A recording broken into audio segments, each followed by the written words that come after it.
Pour devenir riche, ces 3 jeunes ont accepté d'être enterrés vivants dans un cercueil pendant 3 jours. Sauf qu'au 3e jour, au moment de les déterrer, un seul en ressort vivant et le marabout se met à se moquer d'eux.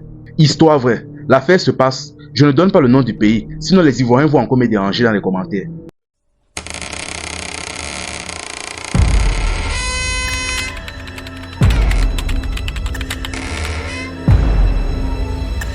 Voici les 3 jeunes en question, mais ici on va en nommer un seul. Ici on va l'appeler Sako, on va dire le chef de la bande. Ce qui se passe est que les 3 en question rêvaient de devenir riches. Chacun individuellement rêvait de devenir riche, de faire des voyages à l'étranger, en Europe, en France, aux États-Unis. Ils rêvaient de la vie de luxe comme la plupart des jeunes dans leur pays. Sauf que, bien évidemment, ils étaient nés dans des familles pauvres ou du moins de classe moyenne. Et le moyen donc de devenir riche le plus rapidement possible, c'était donc d'aller consulter un féticheur ou un marabout. Par la force des choses, donc, ils ont rencontré un marabout et ils ont déposé les problèmes au marabout. Ils ont dit au marabout, franchement, papa, on veut être riche, on veut la belle vie, la vie de luxe. On veut pouvoir voyager aux États-Unis, en France, comme on veut. On veut la belle vie, on veut que nos affaires marchent toujours. Chacun a dit son besoin, ce qu'il désirait. Le marabout a dit, il n'y a pas de problème. Mais comme vous êtes 3 là, nous allons faire un rituel. Un rituel qui va faire que tout ce que vous entreprendrez va marcher. Il est que le rituel va se passer comme ça. Comme vous êtes 3, je vais déposer 3 cercueils. Chacun d'entre vous va choisir un cercueil et va se coucher à l'intérieur. Et on va enterrer les 3 cercueils dans 3 trous différents. Et pendant 3 jours, les cercueils seront enterrés. Et pendant ces mêmes 3 jours-là, plusieurs rituels vont être effectués. À la fin des 3 jours, lorsque on va déterrer les 3 cercueils, vos vies vont complètement changer. Tout ce que vous entreprendrez vont marcher. L'argent va commencer à vous suivre comme un chien poursuit son voisin. Dès qu'ils ont compris ça, ils ont validé. Ils n'ont même pas cherché à réfléchir ou à comprendre quoi que ce soit. Ils ont validé. Le marabout donc a demandé donc à chacun une somme de 200 000 chacun. Chacun donc a collecté la somme et ils ont donné. Le marabout a pris la somme là pour partir acheter des organes humains. Dès que le marabout donc est arrivé donc, ils ont donc creusé donc 3 trous derrière la maison du marabout. 3 trous, ils ont mis les cercueils à l'intérieur de chacun des trous. Et chacun des garçons sont entrés dans les cercueils et ont refermé. Là donc le marabout donc a déposé les 3 différents organes qu'il avait achetés au-dessus de chacun des cercueils et il a enterré. Pendant les 3 jours qui ont suivi, il nourrissait les jeunes spirituellement avec ses gris-gris, ses fétiches. Il les nourrissait spirituellement, bien évidemment, pour qu'ils ne meurent pas de faim pendant le processus. Il les nourrissait avec ses fétiches. Dès que 3 jours sont passés, le marabout donc a décidé donc de déterrer les cercueils. Dès qu'il a retiré donc, il a sorti les 3 cercueils. Déjà, Sako s'est levé, il est ressorti du cercueil. Sauf que ses 2 autres amis ne sortaient pas. Le marabout a ouvert, il a frappé fatigué, les gars ne se levaient pas. Là, ils ont donc compris que dans le processus, ses 2 amis sont décédés. Là, Sako dit que mais qu'est-ce qui se passe? Pourquoi ils ne se lèvent pas? Là, le marabout les explique que non, les esprits étaient faibles. Tes 2 amis sont décédés dans le processus parce que les esprits étaient faibles. Tu sais, spirituellement, le monde spirituel fonctionne avec la force. C'est-à-dire, le gros mange le petit. Les esprits étaient tellement faibles qu'ils ont été mangés par toi. Donc, les génies se sont contentés de prendre dans les esprits pour fortifier ta part. Afin que le processus marche bien chez toi. Il est que bon, et maintenant on fait alors comment? Il dit que ok, maintenant ce qui va se passer est que je vais te donner une marmite. Le marabout est parti prendre une marmite avec un liquide étrange à l'intérieur. Il a donné à Sako, il a dit, tu vas prendre cette marmite, tu vas mettre dans un coin isolé, voire caché de ta maison ou de ta chambre, je ne sais pas, ça dépend de toi. Et à chaque fois que tu voudras faire quelque chose ou entreprendre quelque chose, tu vas effectuer une prière et faire un rituel sur cette marmite. Et lorsque tu vas terminer, tout ce que tu vas faire va marcher, tout ce que tu vas entreprendre va marcher. L'argent va te poursuivre comme un chien poursuit son voisin. Dès qu'il a compris ça, il a validé, il a accepté, il a remercié le marabout et il est parti. Dès qu'il est rentré chez eux, donc exactement comme le marabout a dit, il a caché la mamie là dans un coin de sa chambre.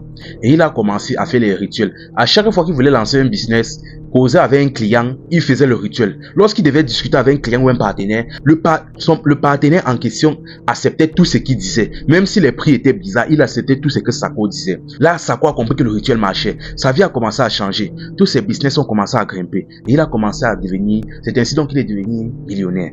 Bon, vous savez, après qu'on ait l'argent, bien évidemment, on commence à chercher la femme.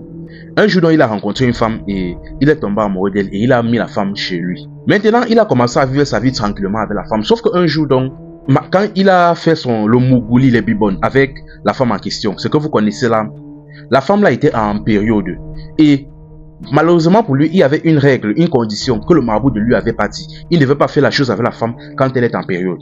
Dès qu'il a terminé donc de faire la chose avec la femme, quelques temps plus tard, sa vie a commencé à devenir bizarre. Un jour d'abord, il fait l'accident. Toum, dans l'accident, il perd une voiture, mais il ressort vivant avec quelques blessures. Un autre jour, il fait encore l'accident. Il perd un autre véhicule. Un troisième jour, finalement, là, il dit que ça, c'est quoi ça? Il sort son téléphone, il appelle le marabout. Il dit que, mais, grand marabout, c'est comment? Il y a quoi que depuis que je ne fais que faire des accidents, mes affaires ne font que chuter, qu'est-ce qui se passe? Le marabout dit que, est-ce que tu as eu à avoir fait les bibonnes, les rapports avec une femme qui était en période?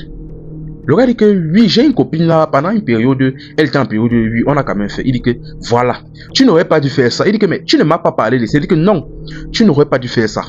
Le marabout ne voulait rien comprendre. Il dit que non, tu n'aurais pas dû faire ça. L'affaire a gâté le travail. Il dit que bon, ça ne fait rien. Qu'est-ce qu'on doit faire pour arranger ça? Le marabout lui a dit, tu dois prendre le sous-vêtement que la femme portait le jour où vous avez fait la chose. Et la femme elle-même aussi doit venir. Tu dois venir avec le sous-vêtement et la femme. Où je suis ici là. Dès que vous arrivez là, donc on va faire le rituel donc pour faire revenir ta chance, ta fortune et la puissance là. Il dit que ok, j'ai compris. Il a raccroché l'appel. Il est donc parti donc voir sa copine. Il a commencé à lui expliquer la situation comme ci, comme ça. Sa copine était choquée parce qu'à la base, elle ne savait pas que le gars était un ritualiste. Là, il a dit que, ok, il a dit franchement, ne t'inquiète pas, il ne va rien t'arriver. Tu dois juste venir avec moi, ainsi qu'avec le sous-vêtement que tu portais le jour là. Le marabout a fait le rituel pour que ma chance et ma fortune reviennent. Et là, on va rentrer, on va continuer notre vie normalement. Mais la fille n'était pas bête. Elle sait déjà que dans le genre d'affaires là, tu peux partir comme les jeux. Tu peux perdre ta vie comme les jeux. Elle a dit, ok, j'ai compris. Elle a dit, avance-toi, j'arrive. Sauf que dès que le monsieur est sorti, elle est passée par la fenêtre, elle a fui. Le monsieur l'a cherché fatigué, il l'a pas vu. Finalement, il a appelé le marabout pour expliquer la situation. Il dit que franchement, la femme habituellement, elle a fui. On fait comment? Le marabout lui a dit que, gars, c'est ton problème. Là, actuellement, il faut qu'elle vienne avec le sous-vêtement qu'elle portait le jour là pour qu'on puisse faire le rituel. Il n'y a que par elle qu'on puisse passer pour résoudre ton problème. Si ce n'est pas le cas, gars, tu vas seulement te débrouiller. Le gars a cherché la femme fatiguée, il n'a pas trouvé. La fille, sachant que sa vie était potentiellement en danger, elle se cachait. Quelques temps plus tard, donc, le gars, vu qu'il ne trouvait pas la femme, il a commencé à être frappé de folie. Un peu, il a commencé à perdre de plus en plus de sa fortune. Et du jour au lendemain, il a commencé à être frappé de confusion. Petit à petit, des signes de folie ont commencé à retomber sur lui. Il a commencé à visiter les pasteurs, c'est cela, pour essayer de résoudre son problème. Et actuellement, aujourd'hui, il est en train de déposer son problème sur Internet. Donc, si quelqu'un ici a quelque chose à dire, les commentaires sont ouverts. Enfin bref, la famille, on aura beau dire tous les jours, l'argent facile ne paye pas, travailler, certains ne comprendront jamais rien, notamment nous, les jeunes. Mais enfin bref, un vieux dicton ici chez nous au Cameroun dit, you cherche, you trouve. Qui cherche, trouve. Il a cherché, il a trouvé. Enfin bref, la famille, c'est Dieu qui nous garde, c'est Dieu qui nous protège. C'était Info et Amusement. Ici, on s'informe et on s'amuse. Cet homme que vous voyez a abattu la fille d'un policier aux États-Unis après que ce dernier ait abattu son fils lors d'un contrôle de police. Voilà le policier et sa fille sur la même photo. Cet homme s'appelle Douglas Barnes. Voilà comment tout a commencé. Un jour donc, son fils âgé de 19 ans sort de la maison, il emprunte le véhicule et s'en va. Et pendant donc cette virée, un policier donc l'interpelle. Bon, le policier vient frapper à sa fenêtre, à la fenêtre du véhicule, la vitre du véhicule, et il lui demande ses papiers. Le jeune homme de 19 ans donc envoie ses mains derrière sa poche pour sortir ses papiers. Mais au même moment, le policier sort son arme et se met à décharger sur le jeune. Le jeune homme décède sur le coup. Bon, le coup de phare donc a alerté les passants et on a arrêté le policier et il y a eu bien évidemment eu un procès. Et pendant le procès donc, ce policier pour se défendre a sorti l'argument vaseux que tous les policiers aux États-Unis dans ce genre d'affaires ont l'habitude de sortir. Il a juste dit qu'il pensait que ce jeune allait sortir une arme et qu'il s'est senti en danger. C'est pour ça qu'il a sorti l'arme et qu'il a tiré sur lui. Sans sommation. Bon, malheureusement, bien que ce soit honteux, c'est passé crème. On n'a rien fait au policier, on lui a absolument rien fait. Il était acquitté et on lui a pratiquement rien fait. Chose qui n'a pas plu à Douglas. Il venait de perdre un fils pour une connerie, pour quelque chose d'absurde. Quelques temps plus tard, donc, Douglas a donc commencé à enquêter sur le policier. Il a commencé à chercher certaines informations sur le policier. Bon, bien évidemment, c'était un fonctionnaire, donc ça n'a dû pas être très difficile. Et pendant donc ses enquêtes, il a découvert que le policier avait une jeune fille de 15 ans. La jeune fille en question avait bal de promo dans son établissement. C'est-à-dire dans le lycée où elle était, ils ont l'habitude d'organiser un bal de promo chaque année. Et elle devait participer à ce bal de promo-là.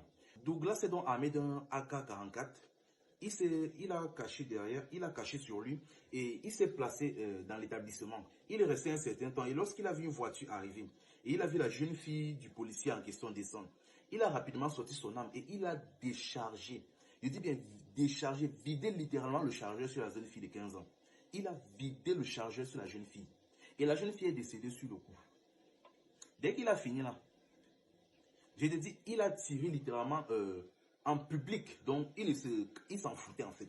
Il a déchargé ça en public devant tout le monde, devant un lycée qui plus est. Dès qu'il a fini, il a jeté son âme au sol. Et il a crié œil pour œil, dent pour dent. Œil pour œil, dent pour dent. Et il est resté là. Il n'a pas fui, rien du tout. Il a jeté son âme, il est resté là. En attendant que la police arrive. Tout en criant œil pour œil, dent pour dent. Donc pour dire, vous n'aimez pas plus vos enfants que nous on aime nos enfants. La police est donc venue l'arrêter. Franchement, juste pour dire, bien que ce qu'il a fait est mal, inacceptable et horrible, espérons au moins que ça lave le cerveau de certains policiers, surtout aux États-Unis. Parce que ce genre d'affaire-là, où un policier abat un noir lors d'un contrôle là, ça ne date pas d'hier. Et ils sont toujours acquittés, on ne les fait jamais rien. Espérons au moins que ça lave le cerveau de certains. Bon, il y a un chapitre biblique qui dit « Les enfants paieront les erreurs de leurs parents ». Donc, sachez que vous êtes responsable de vos actes, mais sachez que vos actes peuvent se retourner contre vos enfants. Enfin bref, c'était Info et Amusement. Ici, on s'informe et on s'amuse. Pour toute personne qui a besoin d'une publicité, d'un placement de produit ou d'une collaboration quelconque, écrivez-moi sur WhatsApp par le numéro qui se trouve en bio.